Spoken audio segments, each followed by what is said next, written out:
Hello again. It's Harriet, EXJW.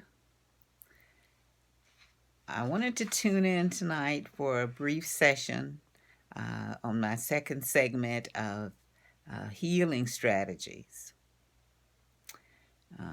This week in particular has been kind of rough for me, but well, let me just say first. Some people, realize that I was out of the organization for 43 years, and then it came back, briefly during the pandemic. And of course, people say, well, why in the world would you come back to this group after all those years? But I realized there was a purpose, uh, a, a, a grander purpose for me having come back after all those years, because during the 43 years I was gone, I never looked back at this group. I never, paid them any serious consideration. I was out, I was free, living my life, having fun, and just, really wasn't even thinking about um, day to day uh, the workings of this group, and didn't realize really how devastating, though, this group has been to the lives of so many people. And so during the pandemic, it caused me to, of course, for many of us, it caused us to sit and just kind of, take stock of our lives and contemplate, where we were in the span of things, and uh, really a lot of self-examination and contemplation, that a lot of us engaged in. I certainly did. And like I said, I was drawn back in by an old friend who I grew up with, whose family actually studied the Bible with me when I was 14 years ago. And his parents, they've since gone on. He's older than I am. But he was the one of the ones consistently keeping in contact with me during the pandemic. I have a son and daughter-in-law and some grandchildren, but they live in another state. And my relatives who are it, live locally here, or most of them are older than I am, so we were all just kind of having to quarantine at home, and really uh, afraid, and needing some help, and needing somebody to kind of step in and help us with things as senior citizens. And so this gentleman stepped in and started helping me, got me a handyman to do some things around the house for me, and just, kept a check on me. And it just seemed to be, one of those things that was happening at the right time. And so, but he continued to encourage me to take another look at the organization, he said. He knew that, the circumstances of my leaving was when I had no support from the people around me years ago when I, lost my child. But he reassured me, oh, things have changed. The people are so much more supportive to one another, kind to one another. You just be surprised. Things have come a long way, And he admitted that, the people were wrong in the way they did me back then, and just really encouraged me to take another look at it. And so I did, because the meetings were on Zoom now. Had it been meetings at having to go into that building, I never would have done it, because I told him, I said, hey, I used to drive by the Kingdom Hall and speed up when I drove by. But he said, oh, no, no, the meetings are on Zoom, just tune in. So, I didn't have a lot to do being retired here. So I thought, okay. So I started attending the meetings on Zoom. And sure enough, the people did seem to be more supportive and loving toward one another. They've often made announcements of, this person's sick, or that person has had a death, and if you all can, go by and support them and do whatever you can to help. Everyone just seemed to really be pulling together.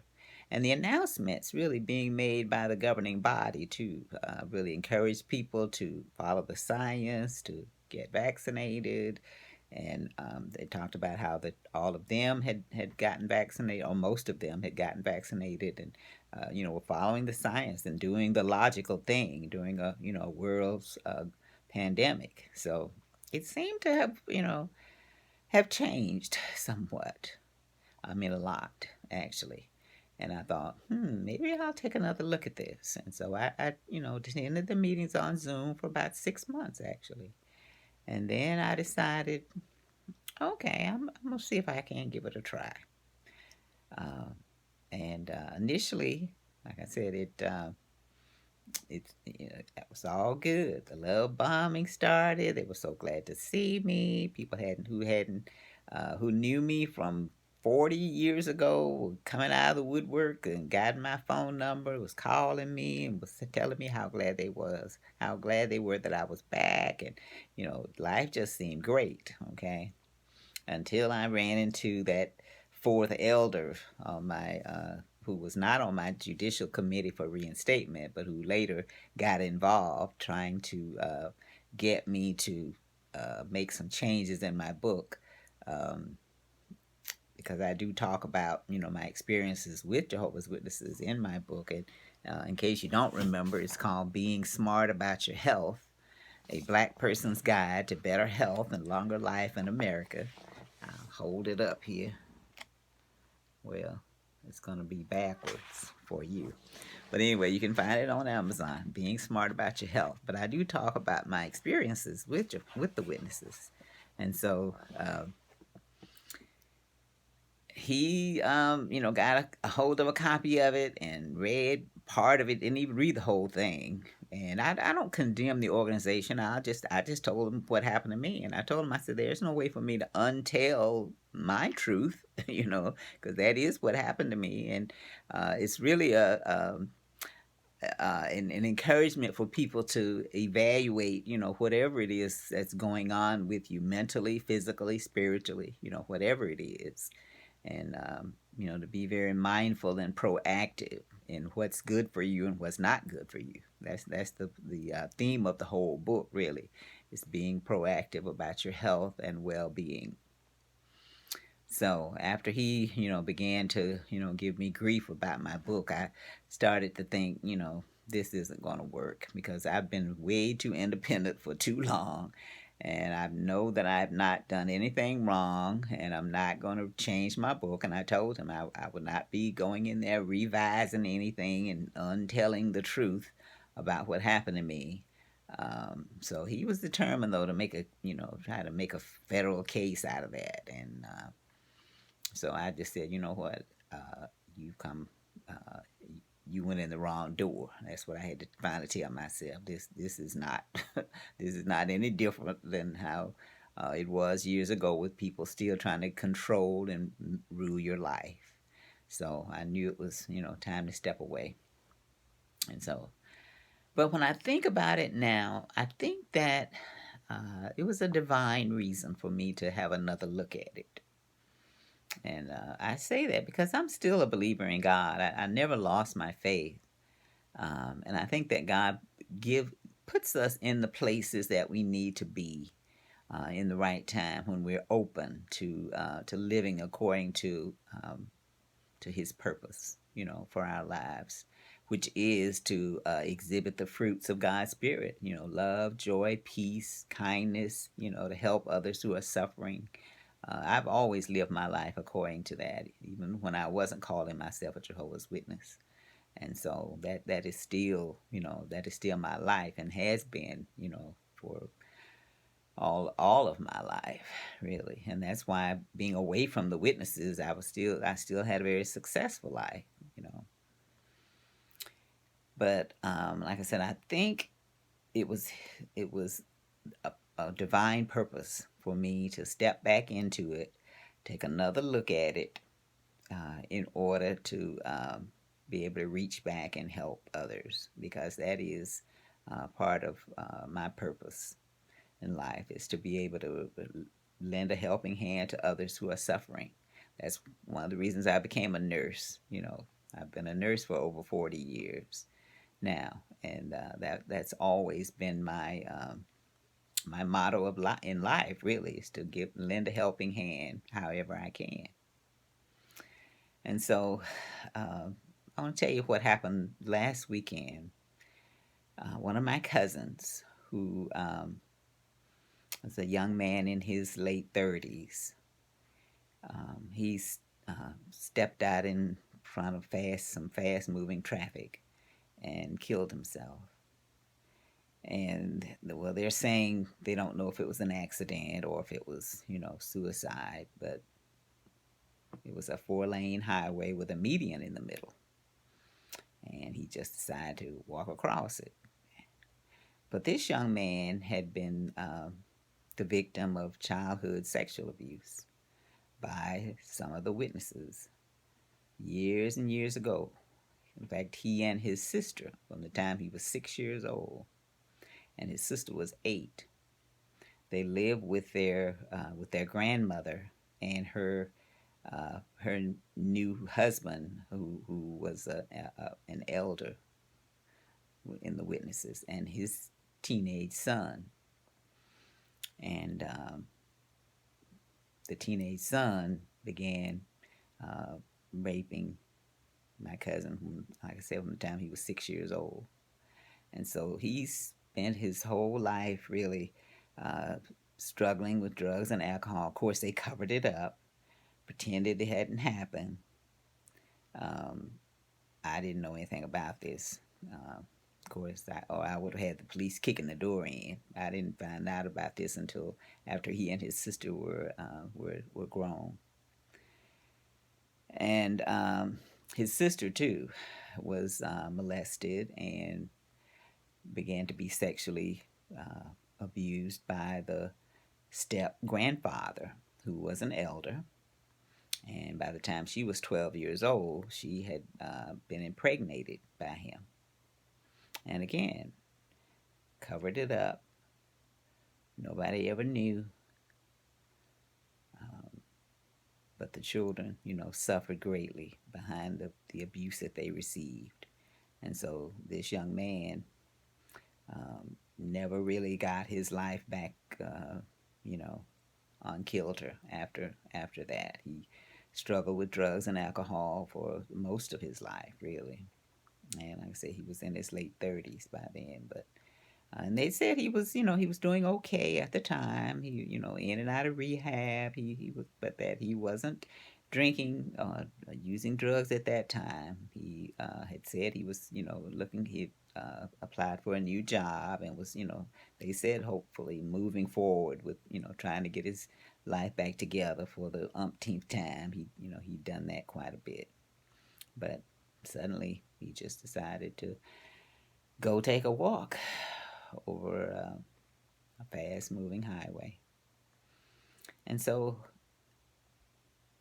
it occurred to me that my reason for going back and getting involved in this again is because there are still people like my cousins out there who are still suffering from having their lives upended by the people in this group. And so it doesn't, um, we have to speak out. That's really the crux of the matter. We who know what the damage that's done and who still have a voice and are aware of these things have to speak out. Recently, I heard a lady by the name of Minnie Jean Brown Trickey say that activism is a life sentence. And who is Minnie Jean Brown Trickey, you might ask? She is one of the people that was part of the Little Rock Nine. If you've ever heard of that group, they were 9 black students that integrated a high school in Little Rock, Arkansas in 1959. And she and those other students called pure HE double hockey sticks from the students in that school. Being spat on, being called racial slurs, having hot food thrown on them, and they just went through all kinds of trauma, but they persisted. And even in her 80s today, she's still an activist for civil rights and for human rights, really. And so, speaking out against oppression. And so, that's what I think all of us have to do. is speak out against oppression, injustice, wherever we find it. And that's certainly the case in this group. So, yeah, I'm back out, but I had to go and take another look at it to be able to involve myself in this movement again, because we do have to organize a movement to turn this thing over once and for all, and watch all the rats crawl from under this huge conglomerate of debauchery. So yeah, activism is a life sentence, and I'm gonna be serving mine by continuing to speak out against injustice and oppression wherever I find it. And so that's why I'm making these videos. So, on to our next segment here. Strategies for moving forward. Making a mental and emotional inventory of ourselves. That's what I want to talk about tonight. I wrote some of this out, so I'll be reading most of it to save time. So, whether we were born into the Watchtower organization or came into it later, we know that there is an appeal to this group which draws people in. Let's face it. Most people coming into the group have issues or are struggling with some aspect of their lives which is causing them to be unhappy. In fact, I've never heard of anyone say they were totally happy and content with their lives, but just woke up one day and decided to join a demanding, uh, life altering, mind numbing cult. Okay. Countless numbers report that they were introduced to the group at a time in their life which was troubling or chaotic.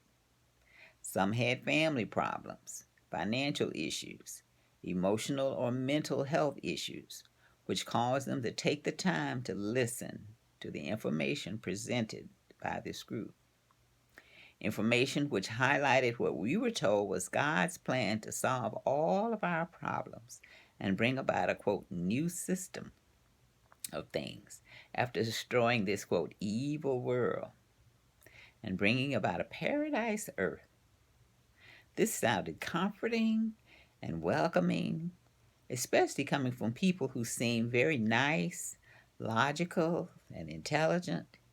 People whose presence many times seemed like the answer to our prayers. This certainly sounded good to me. At age 14, again, I was a troubled teenager who had been abandoned by both my parents. Grew up in the house of my grandparents, who had 9 other children to raise and little financial means to do so. My youngest aunt and uncle, who were 3 and 5 years older than me, made no secret of the fact that they resented my presence in the home. We fought and argued a lot. I was depressed, confused, and angry a lot of the time. Almost at my lowest point, suddenly 2 of my older aunts began studying with the Watchtower. My one aunt, who was 11 years my senior, and who had been like a mentor to me and someone who I trusted completely, began talking to me about her newfound faith. Again, this sounded like the answer to my prayers. But you see, both she and my older aunt were at that time having marital difficulties. So their lives too were starting to unravel. And they were exposed to this information coming from the witnesses at that time. But this message seemed to be, to me, to be to provide a satisfactory answer to my questions. I was told that God had a definite plan to rid the world of suffering, and if only I began to serve Him with this group, I would have a bright future. So I settled in among people who showed love for each other and seemed to love God. I felt I had found a meaningful, purposeful life, and I grew in my love for God. And if you think about it, a lot of us who have woken up is because we do have a genuine love for God and a hatred of hypocrisy.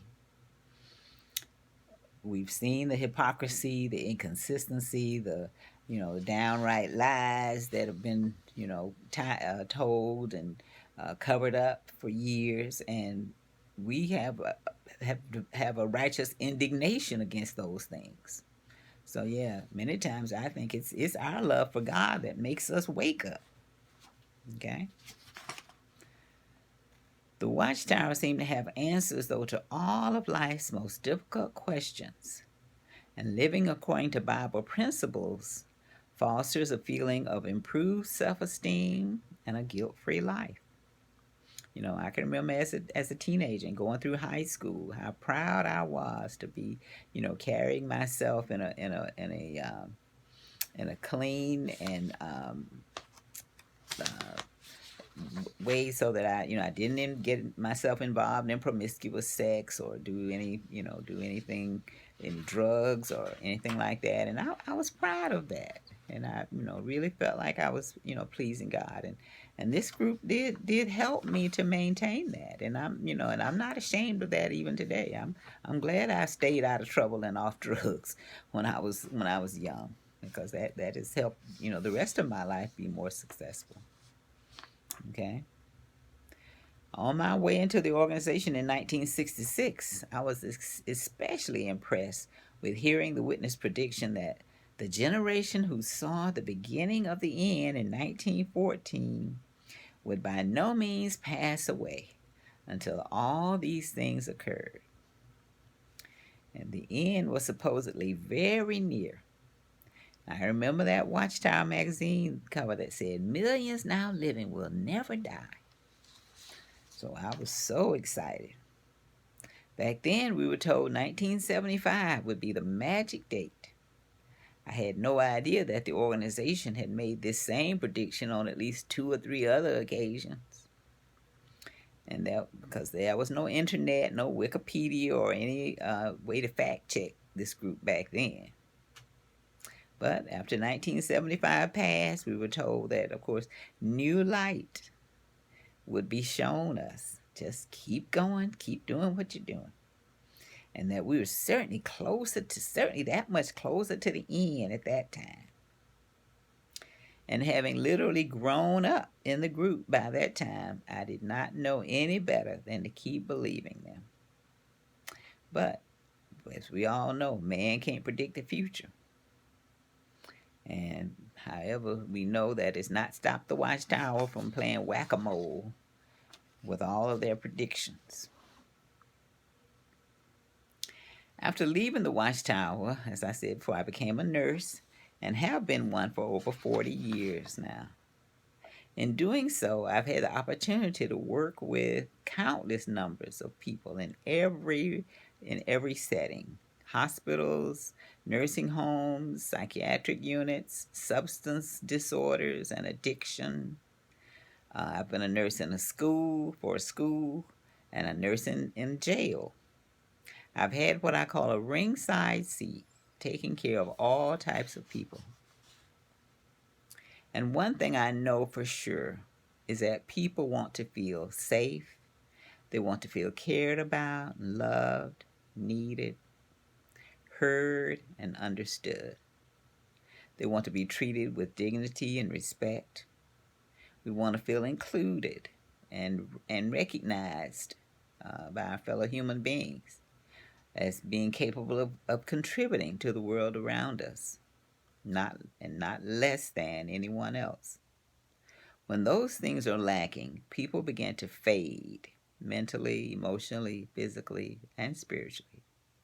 We can become wounded, fearful, and angry. This can cause us to turn that anger toward ourselves or others. Trying to fill this void can cause us to make unhealthy decisions, which negatively impact our lives. This, I think, is what drew many of us to the Watchtower, trying to fill this void.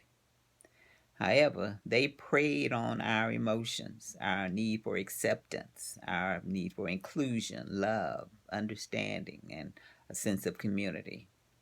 By holding up God as a panacea, the organization, and the organization as God's vehicle to bring about this blanket solution, we were then drawn into, you know, what they said was to fill this void that we may have had in our lives. Again, anything left void is going to be filled by something. So let's talk about ways we can positively fill this void. Becoming proactive about ourselves is number one. Mentally, emotionally, physically, and spiritually. Like I said last time, we can no longer put our brain on autopilot. We have to be in the driver's seat for our happiness, for our well-being, for our health, our mental and emotional safety and security.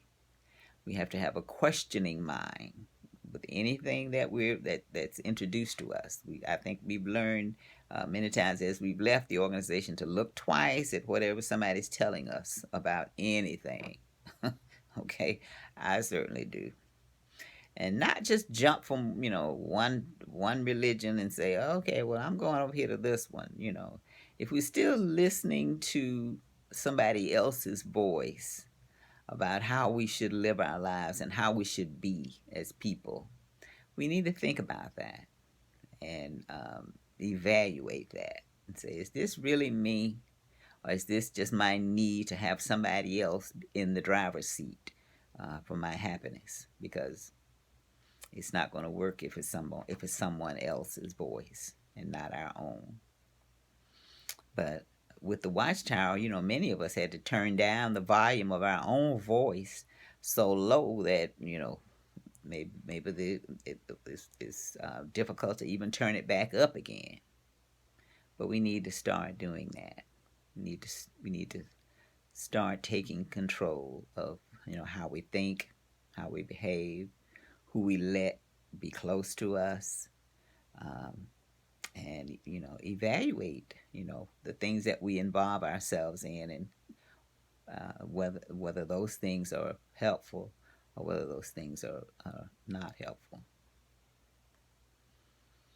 So let's pause right there, and I'll be back.